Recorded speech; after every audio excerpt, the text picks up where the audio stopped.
오늘은 사무엘상 29장 말씀을 보겠습니다. 29장 1절부터 끝절까지 우리가 함께 볼 텐데, 신실하신 하나님, 우리를 도우시는 하나님이라는 제목을 가지고 우리 함께 말씀을 살펴보려고 합니다. 우리가 창세기를 보면 선악과에 대해서 말씀을 하시죠. 하나님께서 특별히 인간에게 최초로 약속하신, 명령하신 말씀이 뭐냐면 이 선악과에 대한 말씀이다 라고 이렇게 볼 수가 있죠. 그래서 인간에게 최초로 하신 말씀이 선악을 알게 하는 나무의 열매를 따먹지 말라라고 분명히 말씀을 하셨습니다. 그런데 인간은 연약해서 결국 불순종하고 말게 됩니다. 거기서 선악을 알게 하는 나무의 열매라고 분명히 말씀을 하셨거든요. 이 말은 뭘 말하는 거냐면 이 열매를 인간이 먹게 되면 선악을 알게 된다라는 것을 말씀을 하고 있는 것입니다. 그래서 인간이 불순종해서 결국 이 열매를 따먹게 되고 결국 인간은 선악을 알게 된다라고 볼 수가 있는데, 인간이 알게 된 선악의 지식이 무엇이냐라고 하면 그건 다른 것이 아니라 내가 볼 때 이것이 나에게 유익이 된다. 이익이 되는 것은 선한 것이고 이것이 나에게 해가 되는 것이다라면 다 악한 것으로 치부하는 것입니다. 이런 식으로 선악의 지식이 자리하게 된다라고 볼 수가 있죠. 그렇기 때문에 선악을 알게 된 인간의 모습이 모든 것을 판단할 때 어떤 판단 기준이 뭐냐? 자기 중심이 되는 것입니다. 그래서 이것이 나에게 유익이 되는지 해가 되는지를 판단을 한다라고 볼 수가 있습니다. 그래서 해가 되는 것은 악한 것으로 치부를 하고 이익이 되는 것만을 추구하며 살아가는 것입니다. 이것이 세상인 것입니다. 이것이 바로 선악과를 먹은 인간에게 펼쳐지는 세상의 모습이다 라고 볼 수가 있죠. 근데 문제는 뭐냐면 어떤 문제가 모든 사람에게 유익이 되는 것은 아닌 것입니다. 누군가에게 유익이 되면 누군가에게는 손해가 되는 것이다 라고 볼 수가 있죠. 또 어떤 문제가 뭔가에게 또 손해가 되는 것은 아닌 것입니다.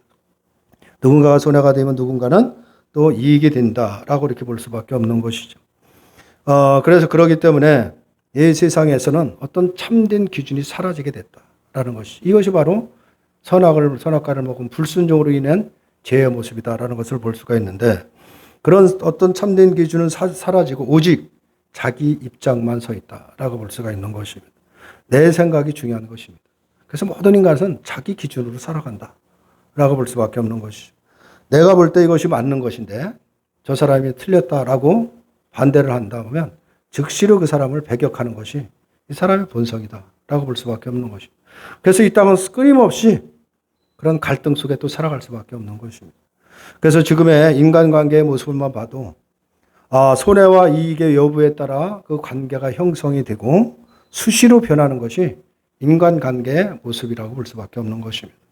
서로 뜻이 일치하여 친구가 되고 한 집단을 형성하다가도 그 관계 유지를 위해서 자신에게 불리한 결과가 주어지는 것이 예상이 된다라고 하면 가차없이 되돌아서고 오히려 적이 되는 경우가 우리의 이 관계에서 수없이 보게 되는 것이다 라고 볼 수 있죠. 우리 자신들도 이러한 모습에서 사실은 자유롭 수 없다라고 볼 수밖에 없습니다. 사람은 누구나 자기 자신에서 벗어날 수가 없기 때문에 그런 것입니다. 우리가 끊임없이 나는 그렇지 않다라고 생각할지 몰라도 우리가 살아가는 모습을 돌아보면 내 중심으로 살아가는 것입니다. 나에게 유익이 되느냐 손해가 되는가를 그걸 기준으로 해서 판단하고 결정하는 것이 어쩌면 우리들의 모습인 것입니다. 그래서 사람은 믿을 수 없다는 옛말이 나오는 것입니다. 사람은 믿을 수 없는 존재인 것은 분명한 것입니다. 나 자신이 내가 내 자신을 믿지를 못하는 것입니다. 아무리 결단하고 다짐하고 나는 그렇게 하지 않겠다라고 수없이 다짐하지만 옛말에 작심삼일이라는 게 있죠. 오래가지 못합니다.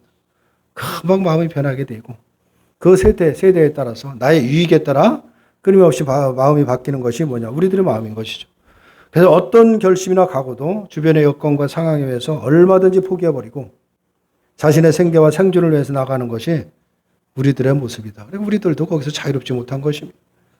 그런데 하나님은 그런 믿을 수 없는 인간을 바로 불러다가 하나님의 일에 사용하신다는 것입니다. 그런 하나님은 과연 인간을 믿으시기 때문에 과연 우리를 불러서 사용하시냐는 것이죠. 특별히 하나님이 택한 백성은 세상 사람과 다르기 때문에 우리들을 불러서 하나님의 일에 도구로 사용하시느냐 생각하면 그건 아니다라는 것을 알 수가 있습니다. 그럼 하나님은 그런 인간을 왜 그렇게 우리를 사용하시느냐라는 것인데, 하나님은 인간을 믿는 것이 아닌 것입니다. 인간을 믿는 것이 아니라 하나님을 믿으시는 것입니다. 하나님이 하나님을 믿는다는 의미가 아니라 하나님은 스스로의 신실하심에 따라 일하시는 분인 것입니다. 그런 분이시지 인간을 의존해서 하나님의 일을 하시는 분이 아니라라는 것을 말하고 있는 것입니다. 그래서 하나님의 신실하심은 바로 우리의 주변 여건이나 상황에 따라 변하시는 것이 아닌 것입니다. 택하여 부른 인간이 설령 자기 고집 피우고 하나님께 불순종을 하고 하나님을 떠나간다라고 할지라도 그에 대한 손길은 포기하거나 거두지 않는다라는 사실인 것입니다. 이것이 은혜인 것이죠. 하나님이 이미 결정하면, 하나님이 택하면 그 손길은 거기서 벗어나지 않는다라는 것입니다. 그래서 우리가 믿을 수 있는 것은 나 자신을 믿는 것이 아니라 신실하신 하나님을 믿어야 된다라는 것입니다. 하나님 우리를 택하시고 하나님의 손길에 우리에게 임했다라고 한다면 그 손길은 어떤 상황 속에서도 우리에서 벗어나지 않는 것입니다. 그런데 우리는 그 손길을 기억하지 못하고 늘 나 자신을 믿고 내가 뭔가를 해낼 것처럼 생각하지만 여전히 한 발자국 가서 쓰러지고 몇 발자국 가서 마음이 변하는 것이 우리들의 마음이다라는 것입니다. 사람은 하나님의 일에 방해만 할 뿐이지 어떤 것도 도움이 되지 않습니다. 우리의 욕심과 이기심이 수시로 하나님의 일에 방해하고 무너뜨리는 모습만이 나타나는 것이 인간이다라고 볼 수가 있습니다. 그럼에도 불구하고 하나님의 일은 쇠하거나 중단하지 않는다는 사실인 것입니다. 하나님은 살아계신 분이시고 신실하시고 전지전능하신 분이기 때문에 바로 날마다 하나님의 뜻에 따라 하나님이 일하시고 계시기 때문에 그런 것입니다. 따라서 성도가 의존하고 소망하고 바라볼 분은 오직 여호와 하나님뿐이다라는 것입니다. 하나님이 나를 도우시고 지키시고 보호하시는 것이지 어떤 사람의 도움이나 세상의 도움을 받고 사는 것이 아니라는 사실을 우리가 분명히 깨달아야 되는 것입니다. 누군가의 도움을 받았다라고 한다면 누군가를 세우시는 분이 있다는 사실을 우리가 기억해야 되는 것입니다. 근데 우리가 그런 것을 자꾸 잊어버리고 있습니다. 그러므로 성도는 결코 사람을 바라볼 존재가 아닌 것입니다. 환경을 바라보는 것이 아닌, 거기서 나의 도움이 오는 것이 아닌 것입니다. 나를 지키는 것이 아니다 라는 사실인 것입니다. 우리가 바라봐야 될 것은 오직 우리의 손길에서 우리를 잡고 손길을 놓지 않고 계시는 여호와 하나님, 그분을 바라봐야 된다라는 것을 우리가 기억해야 됩니다. 오늘 본문을 통해서도 하나님이 어떤 분이신지, 하나님이 무슨 일을 하시는지 오늘 본문을 통해서 또 자세하게 설명을 하고 있습니다. 다윗이라는 한 인물을 통해서 설명을 하고 있는데 우리가 다윗을 말하기 전에 사울이라는 인물을 우리가 한번 살펴보면 지금까지 살펴봤지만 사울이 어떤 인물이냐라는 것이죠. 사울은 무당의 도움을 받아서 죽은 사무엘을 만나서 지금 블레셋과의 전투를 앞두고 있는 지금의 난국을 어떻게든 해결할 수 있는 도움을 받고자 그 소리를 듣고자 무당을 찾아갔던 사람입니다. 그렇죠. 그리고 이런 사울의 모습이야말로 철저하게 사람을 의존하고 있는 불신앙의 모습이다라는 것을 보여주고 있는 것입니다. 자신의 손으로 내쳤던 무당까지 찾아가서 부탁하는 그런 말을 하는 모습이야말로 하나님의 법도와 말씀이 살아있는 어떤 힘과 기준이 되어 행동하는 것이 아니라 오직 자신의 유익에 따라서 행동하는 불신앙의 모습이 무엇인지를 사울을 통해서 잘 보여주고 있는 것입니다. 하지만 우리들도 결코 이런 사울을 욕할 수는 없다라는 것을 우리가 깨달을 수밖에 없습니다. 왜냐하면 우리 자신에게도 이 사울의 모습이 얼마든지 보일 수가 있기 때문에 그런 것입니다. 블레셋과 전투를 앞둔 위기 상황에서 무당을 찾아가고 또 죽은 사무엘을 다시 불러내고자 하는 사울의 행동이라는 것은 자기 자신을 지키고 보호하기 위한 어쩌면 최선의 행동이다라고 볼 수밖에 사실 없는 것입니다. 우리 역시도 이러한 최선으로 살아가기 때문에 사울을 욕할 수가 없는 것입니다. 우리가 어떤 문제가 발생하면 그 문제를 바라보고 그 문제를 어떻게든 해결할 방안만 찾지 그 모든 문제를 주관하시는 하나님은 전혀 까마득하게 잊어버리고 있는 것입니다. 그래서 내가 할 수 있는 일이 뭔가를 생각하고 아주 부단히 노력하고 살아가는 게 뭐냐? 우리들의 모습이라는 것입니다. 이게 사울과 다른 것이 아니다라는 것을 우리가 생각해야 되는 것입니다. 나를 지키고 보호하기 위해서 최선을 다해서 삶을 살아가는 그 삶에서 벗어나지 못하는 게 뭐냐? 인간의 실체다라고 볼 수밖에 없는 것이. 이것이 바로 선악과를 먹은 인간, 죄가 이 땅에 들어와서 펼쳐지는 인간의 세상의 실체라는 것을 말하고 있는 것입니다. 그럼 다윗은 어떠냐라는 것이죠. 우리가 지금 보고 있는 그 본문에서 보는 다윗의 모습은 정말 하나님이 택한 백성이 맞나, 하나님이 기름 부은 자가 맞나 싶을 정도로 정말 엉뚱한 짓을 하고 있는 것이 다윗의 모습이다라고 볼 수밖에 없죠. 다윗 역시도 스스로를 지키고 보호하기 위해서 어떻게 보면 최선을 다하고 있는 모습을 보여주고 있습니다. 사울로 인해서 망하게 될 것을 염려해서 블레셋에 거짓으로 투항해서 망명을 했습니다. 그리고 아기스에게 충성한 신하처럼 지금 보여지고 있는 것이죠. 결국 사울이나 다윗에게서 공통적으로 보여지는 것은 뭐냐면 그들은 모두 하나님이 지키시고 보호하심을 깨닫지 못하고 있다는 것이 공통적인 것입니다. 자신의 힘과 노력으로 스스로를 지키고 보호하려고 함으로 인해서 하나님이 누구신가를 생각하지 못하고 있다라고 볼 수 있습니다. 이로 인해서 다윗은 블레셋 편이 되어서 이제는 이스라엘과 싸워야 되는 그런 위기에 직면해 있다라는 것입니다. 지금 다른 것이 아니라 이스라엘과 아주 적대 국가인 블레셋에 들어와서 결국 무슨 일이 벌어졌느냐?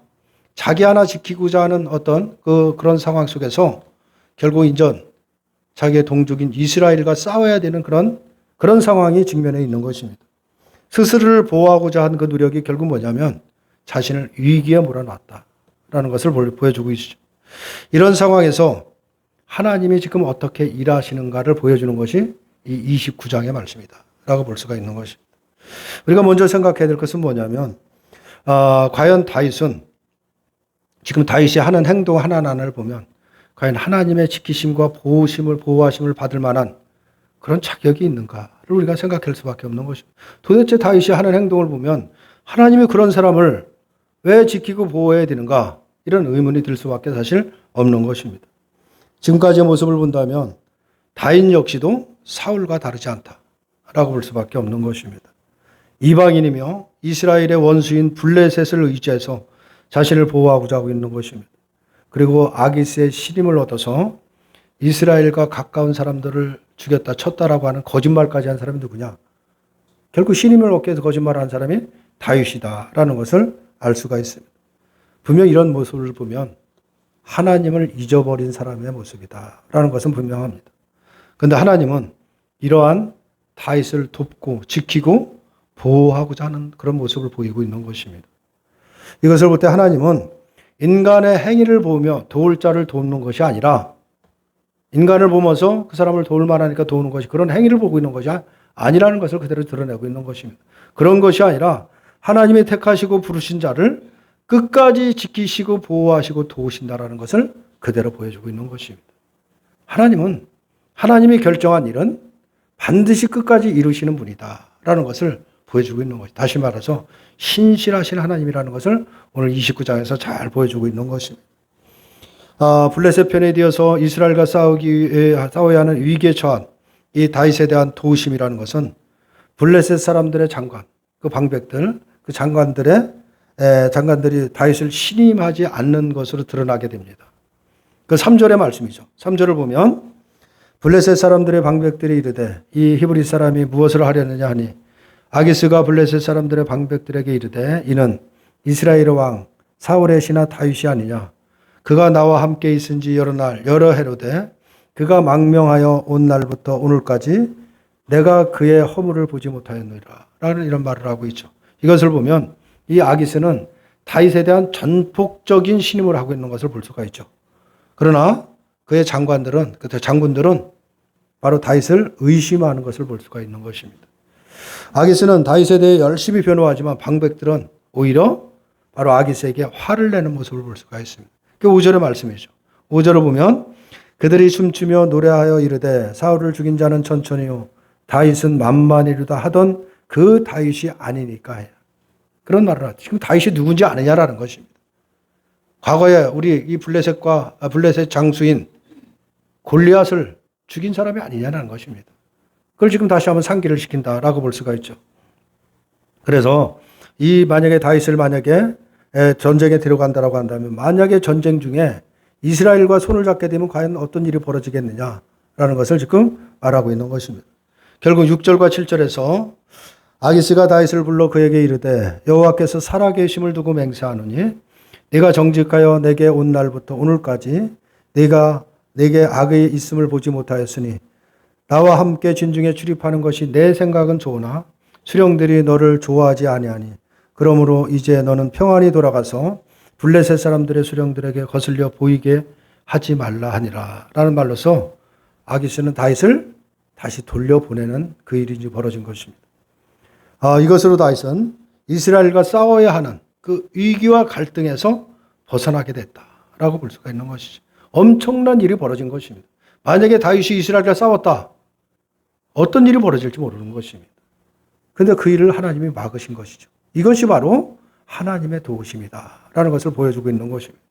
그런데 다윗은 여전히 그 하나님을 깨닫지 못하고 있습니다.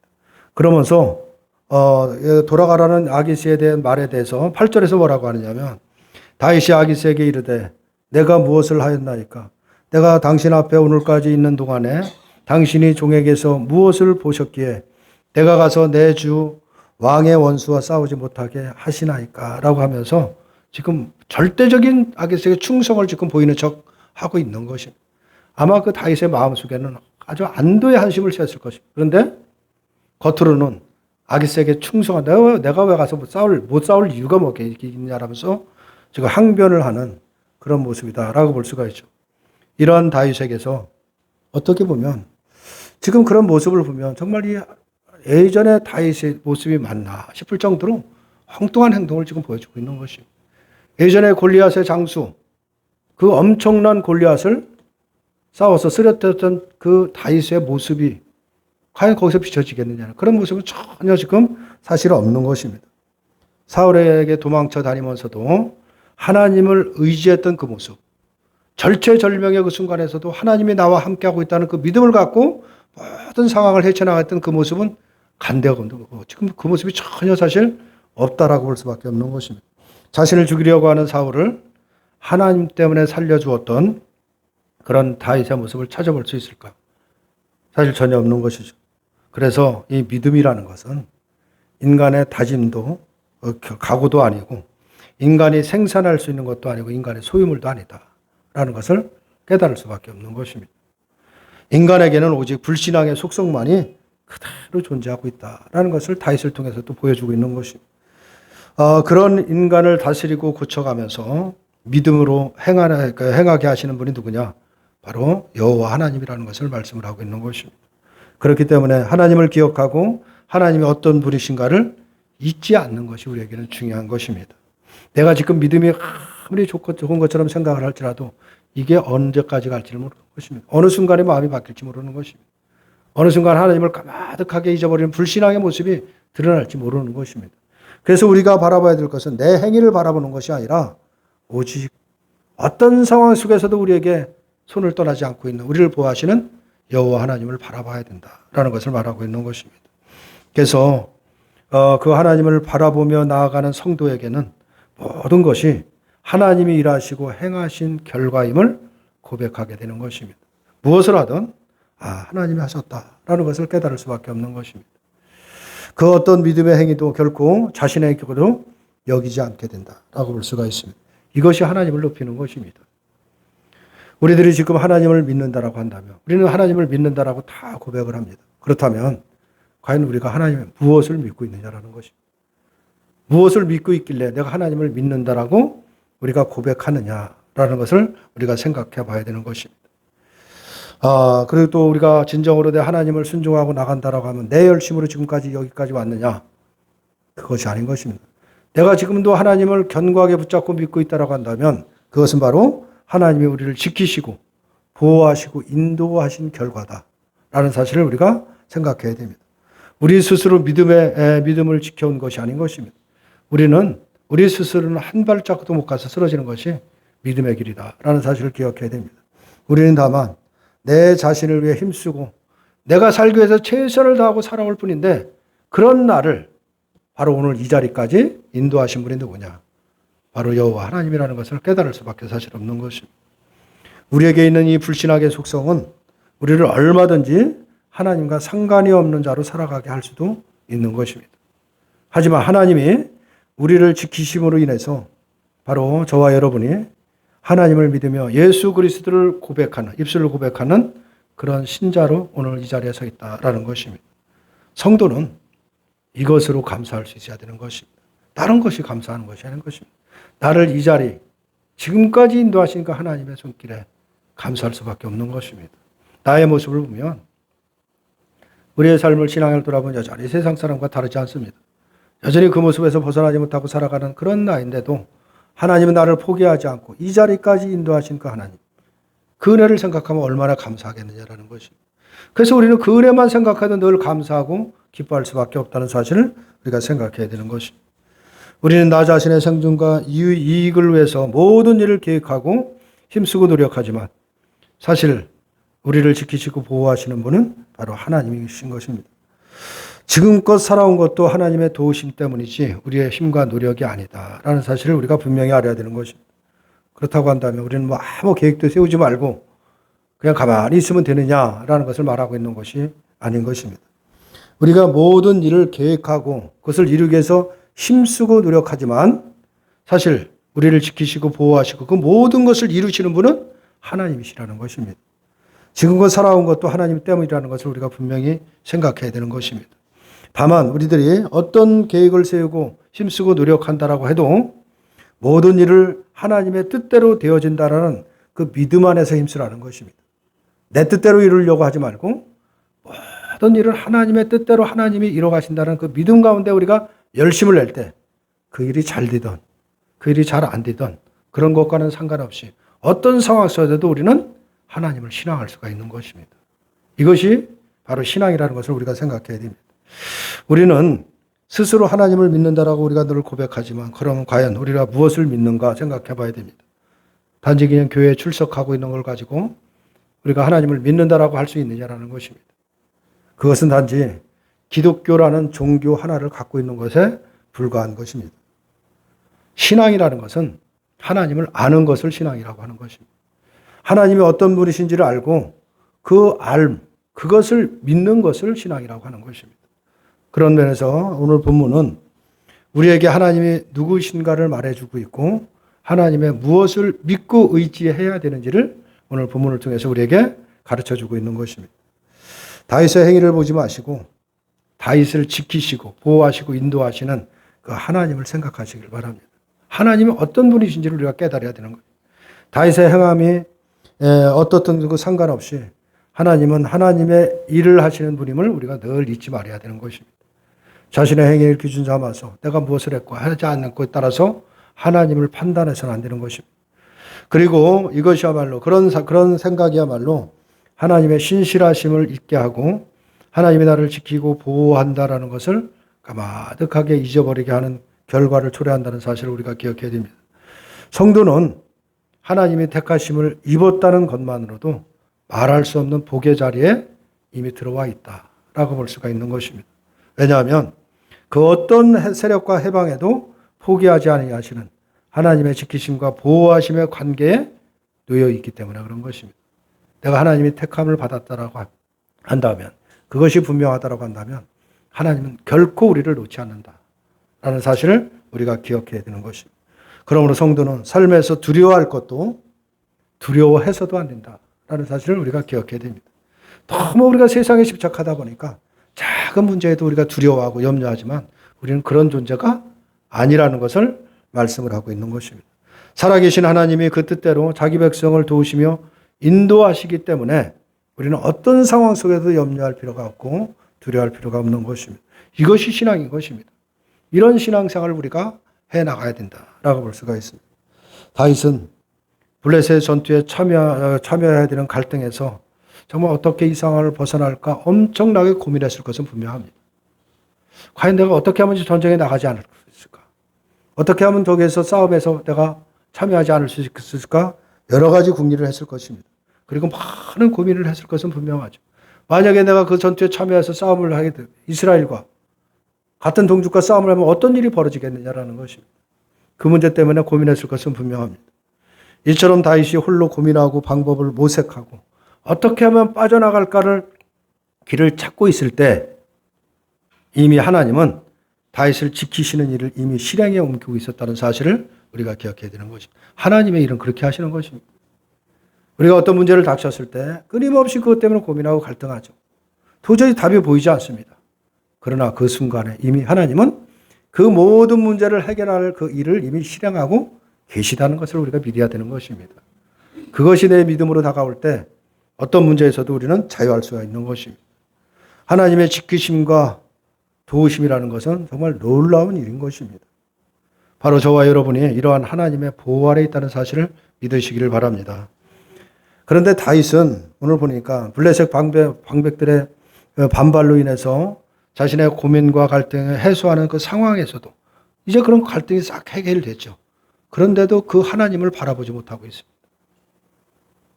더욱더 강력히 아기스의 신실한 신하 행세를 하려고 지금 하고 있는 것입니다. 왜 나를 돌려보내냐는 것이죠. 얼마든지 가서 싸우겠다라는 어떤 자기 다짐처럼 보이는 것처럼 그런 모습을 보임으로써 철저하게 아기스 편임을 보이기에 힘쓰고 있다라고 볼 수가 있죠. 어떻게 보면 이런 모습이 오늘날 이 시대에 살아가는 우리들의 모습이라는 것을 우리가 생각을 해야 되는 것입니다.